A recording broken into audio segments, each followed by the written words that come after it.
For more on what the video revealed about the police response, we're joined now by Cheryl Dorsey. She's a retired Los Angeles police sergeant. She's also the author of the book Black and Blue. Cheryl, you started your career in the LA Police Department as a single mom. So let me ask you the first question with that in mind.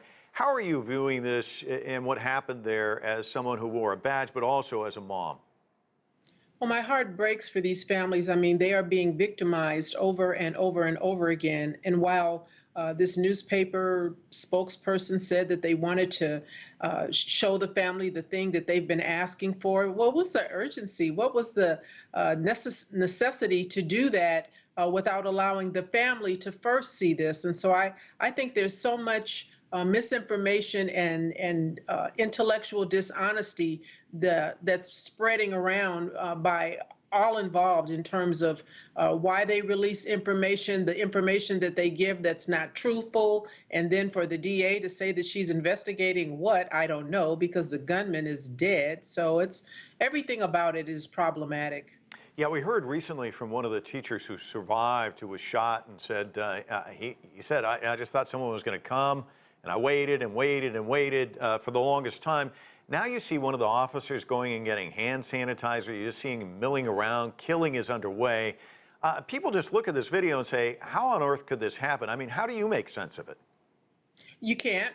And the optics are certainly bad. And we understand that there are at least 7 different police agencies that are involved. And so I have no idea what accountability is ultimately going to look like for these families, because understand each administrator, each police chief has total autonomy with regards to how they decide to discipline their officers for their abject failure to respond, their neglect of duty in handling this deadly force situation.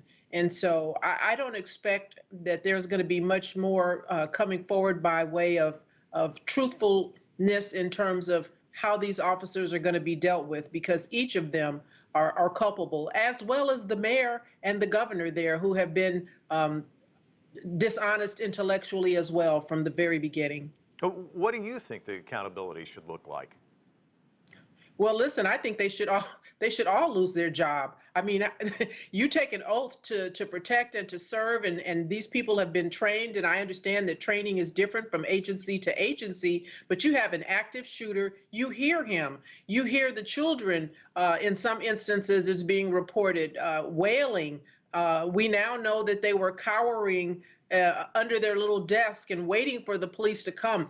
Children were calling 911 repeatedly. We have a 10-year-old who says she had the foresight to spread the blood of a dying or dead classmate in the hopes that she would survive. And so accountability is going to look like every one of those officers need to be unemployed. And of course, civil liability, I can't even imagine what that's going to be like. That city will probably cease to exist when they get through compensating those families financially. Yeah, no amount of money is going to bring those kids back either.